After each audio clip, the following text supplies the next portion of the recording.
I'm moving in with my parents. If you object, we're getting a divorce. Out of nowhere, my husband, Bob, said that to me. What do you mean by that? It's just as I said. I'm gonna use that $3 million as I see fit. I've decided to build a duplex with that money. That's all there is to it. I was dumbfounded that Bob, so casually, was talking about spending the $3 million I inherited from my mother's estate. Construction will start next month, and once it's done, we're moving. Prepare accordingly. In the meantime, I'm gonna invite my parents over, so you better take good care of them. If you object, we're getting a divorce. Remember, I'm the head of this household, which means I'm the boss. I'll say it again, if you can't follow my lead, we're getting a divorce. I stared at Bob, trying to gauge if he was in his right mind. All right, but you're gonna regret this. Shut up, you worthless wife! Bob, probably assuming I'd cave as usual, confidently walked out the front door. Of course, I didn't follow him. 3 days later. My name is Catherine. I'm 40. I work as a freelance writer. I met Bob at work when I was still employed at a publishing company in New York. Back then, I was 27 and Bob was 29. We quickly became serious and decided to live together, getting officially registered about 6 months later. We had children right away. I took some time off from work to raise them, and when things settled down, I resumed working as a freelance writer. We have 2 kids. An 11-year-old daughter and a 10-year-old son. Both are healthy and attending elementary school. Thanks to my job, I'm mostly home-based. I'm always there to welcome the kids when they come back from school, ensuring they don't feel lonely. Bob works in sales, often coming home late. But occasionally, we'd take the kids to places like amusement parks or to watch movies. Life was pretty rhythmic and harmonious. Currently, we're renting a place, but once the kids grow up a bit more, we plan to build a house on a plot we like. We've saved up for that. I was satisfied with our life, but sometimes misfortune strikes when least expected. My mother was suddenly diagnosed with an incurable illness. It was so advanced that the only thing left to do was to make sure she was comfortable. When I say satisfied with life, I'm talking about my immediate family, my husband and children. But when it comes to parents, it's a different story. My dad passed away when I was in high school due to illness. Thankfully, we owned our house, and with my father's insurance, the mortgage was paid off. My mom had a job, so we weren't financially struggling. However, with no grandparents or reliable relatives to turn to, and being the only child, I knew my mom must have felt lonely and faced hardships. Despite all this, I was fortunate not to struggle financially. I even went to college. And after getting a job, I contributed a bit to the household. I was able to focus on my passion without many constraints. When I got married, I moved out of my childhood home. My in-laws weren't too thrilled about us living in the area where I grew up. They've been farmers for generations and are still active in their 60s. I admire their work ethic, but they have outdated views, especially regarding gender roles. Bob moved to New York for college, and after graduating, he got a job there, where he met and married me. His parents didn't like this. "Quit your job and help us out on the farm, Catherine," his dad would say even before we got married. I have my job too, so I can't move back. And what would I do there anyway? There's no work for me in Nebraska, right?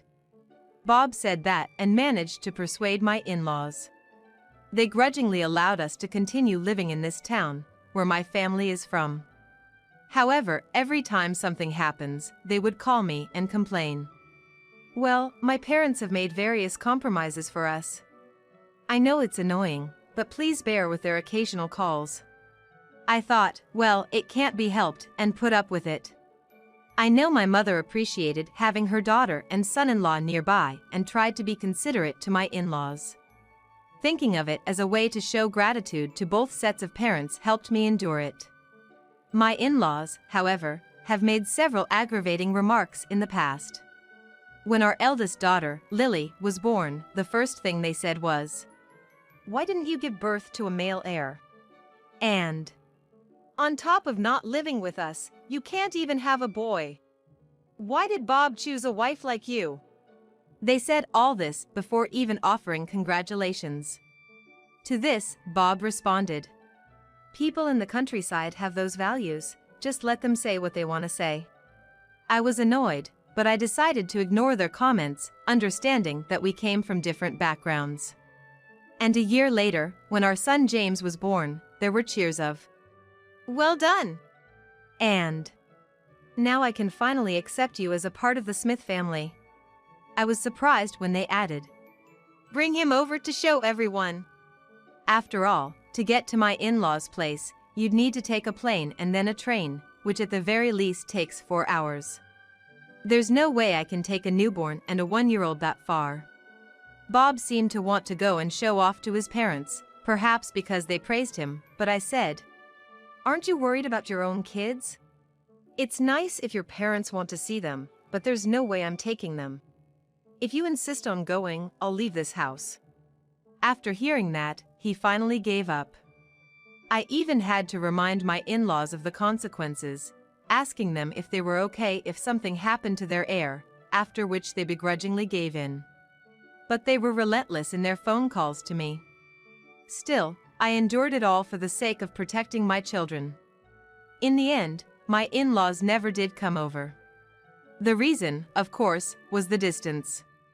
From their home, it's an hour's drive to the nearest train station, a 2-hour train ride with a few transfers to the closest airport station, and then another hour by plane.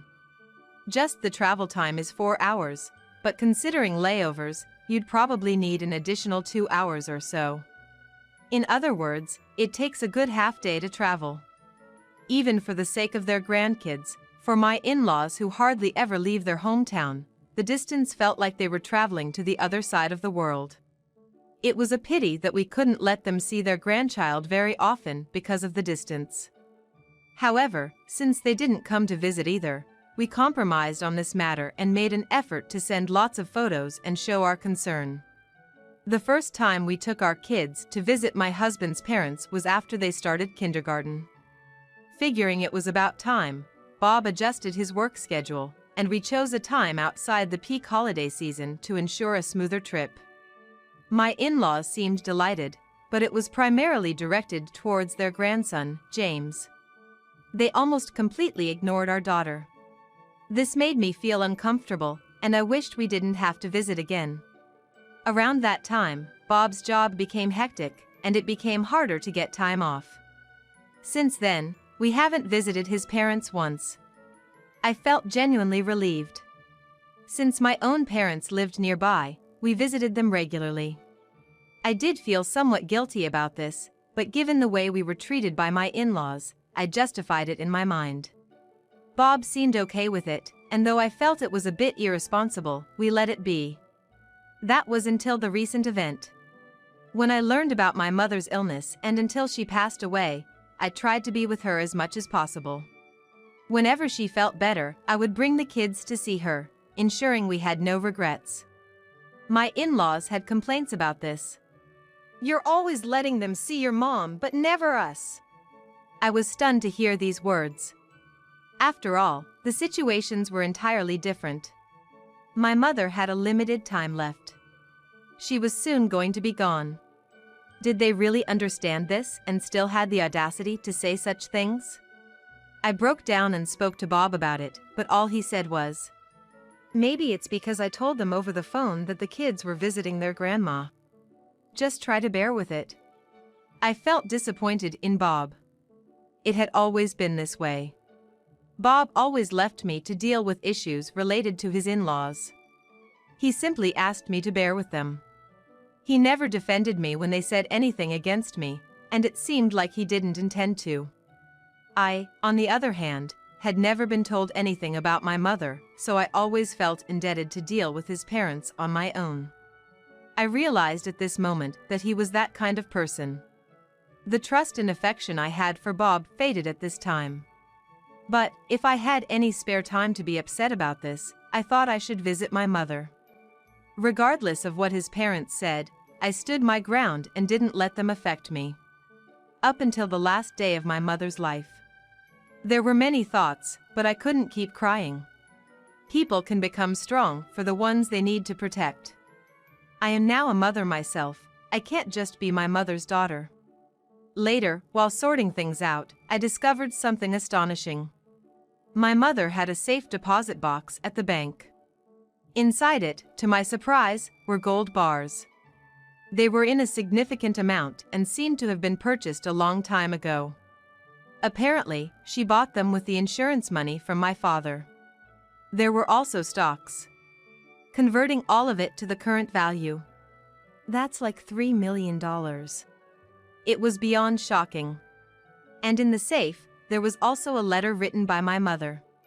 It said that with my father's insurance, there was no need to pay the house mortgage and she was working.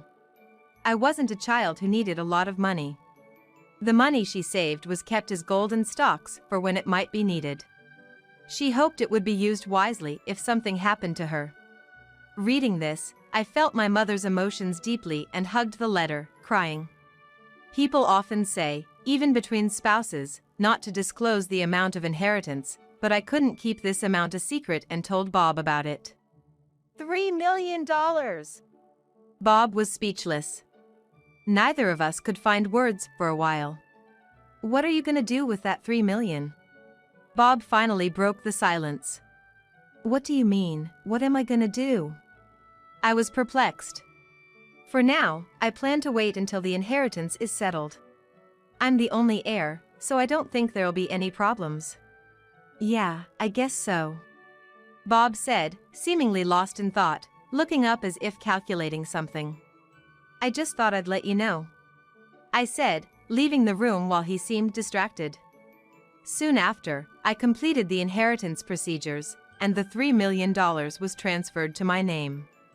As soon as that happened, we're moving in with my parents. If you oppose, we're getting a divorce. Bob suddenly declared. What are you talking about? Just what I said. I'll use that $3 million as I see fit. I've decided to build a two-family home with it. I was dumbfounded by Bob's casual response. What on earth do you mean? Don't you get it? I genuinely don't. I really don't get it. How did we suddenly end up on this topic? You lack not only self-awareness but also empathy, Catherine. Bob sighed as he said that. Catherine, what do you think about how you've treated my parents all these years? Treated them? I don't understand. Honestly, I remember many things they did to me, but I hardly did anything to them. You always took care of your mother and ignored my parents, didn't you? What? It felt like a sudden punch to the gut. You often took our kids to see your parents, but only took them to mine once because they lived too far. Didn't I have a good reason for that? You never even invited my parents over. No, I asked them several times, but they always said they didn't want to travel from Nebraska because it's too far. Even for our wedding, despite many of Bob's colleagues attending, we had to hold ceremonies in both New York and Nebraska because they didn't want to travel far. Does he not remember that? Anyway, you've made my parents endure a lot. I think it's fair I use that money to take care of them now. Is this who Bob really is? I always thought he was just a regular husband, a regular father.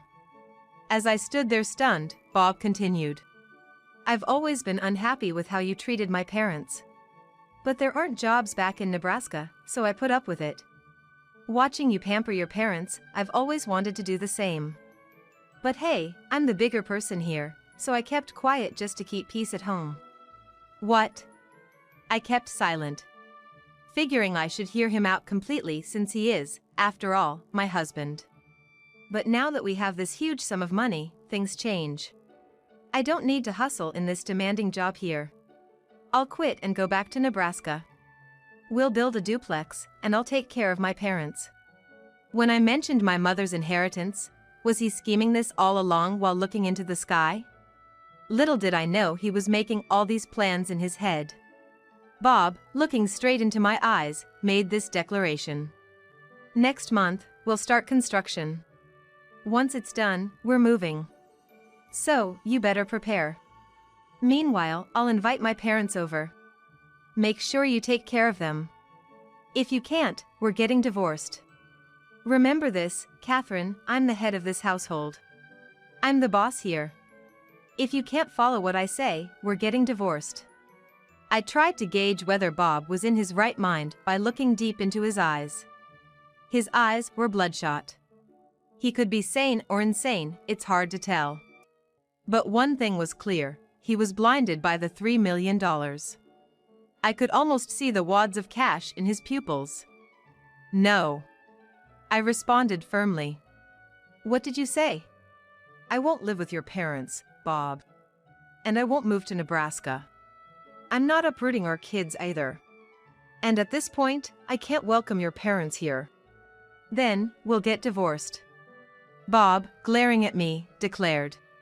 Fine, let's divorce. But let me tell you one thing. You sure you won't regret this? Shut up, you worthless wife! Bob stormed out of the house and didn't return. 3 days later. Hey, what's going on? Out of the blue, Bob called. What are you talking about? The golden stocks. The safe deposit box is empty. That. Well, I moved them elsewhere. It's not strange they aren't there. Why did you do that without telling me? It's my inheritance, Bob. I can do whatever I want with it, can't I? I told you I'd use it as I see fit. Everyone's entitled to their opinion. But I don't recall agreeing to that. Where did you hide it? I didn't hide it. I left it with my attorney. What did you say? I let out a sigh. And then kindly explained. When it comes to inheritance, there's this thing called inheritance tax. Inherit something like $3 million, who knows how much tax will be levied. So, I left it with the attorney to sell only the necessary amount to pay the tax. Seems like a reasonable move.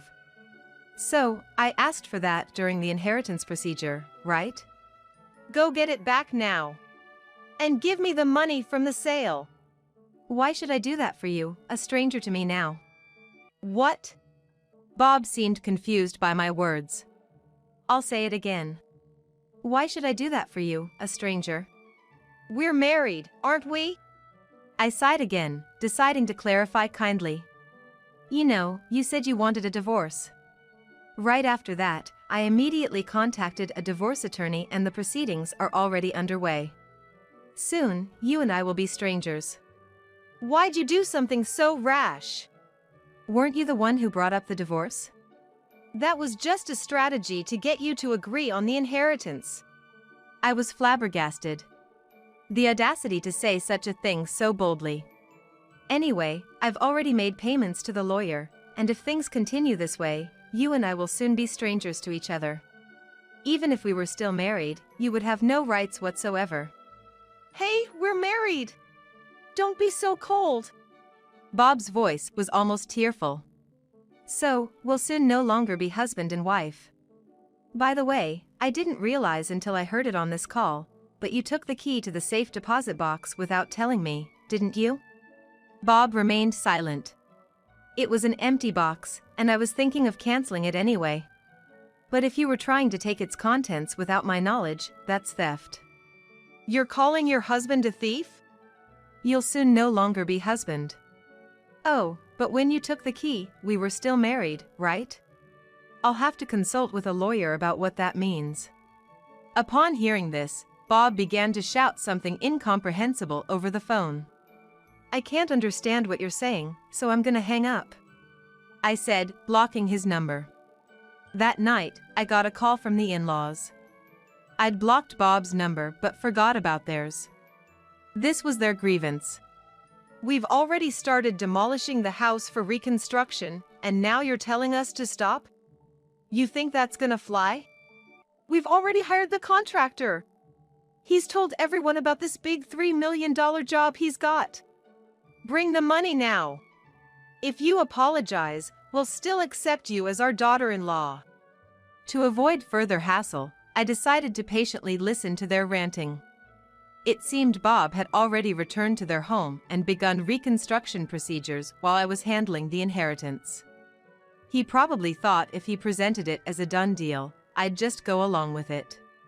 From what I gathered, they had finished demolishing the old guest house. "The main house is full with the guest house stuff. What are you gonna do about it? Come right now and help clean up." But I never asked for that. Have you finished saying what you wanted to? If so, I only have this one thing to say from my side. My divorce with Bob is already finalized. Therefore, you and I are now strangers to each other. Goodbye." I then blocked their number too. I took my children and hid in a different location for safety. As expected, Bob and his parents came to our house and, finding us gone, reported us missing to the police. But I had already discussed everything with my attorney, including our finalized divorce, the stolen safety deposit box key, and the recorded phone conversations. The lawyer clarified things with the police for me. Distraught, Bob and his parents approached my lawyer, begging him to hand over a letter to me. When the lawyer contacted me about it, I requested that it be forwarded to me. The letter read, "We've asked the contractor to hold off for a bit, and they've only dismantled the old annex so far, but they keep asking when they can resume. I completely forgot about the inheritance tax. Given the tax situation, I want to downsize the reconstruction with whatever budget remains after taxes. Now that you've lost your mother, the only grandparents our kids have are my parents. Please don't deprive them of their grandparents. You should make amends by being kind to my parents. Living together, familial affection will surely develop soon." And other such cringeworthy phrases. Moreover, do you mistakenly think that a woman has to wait 6 months to remarry?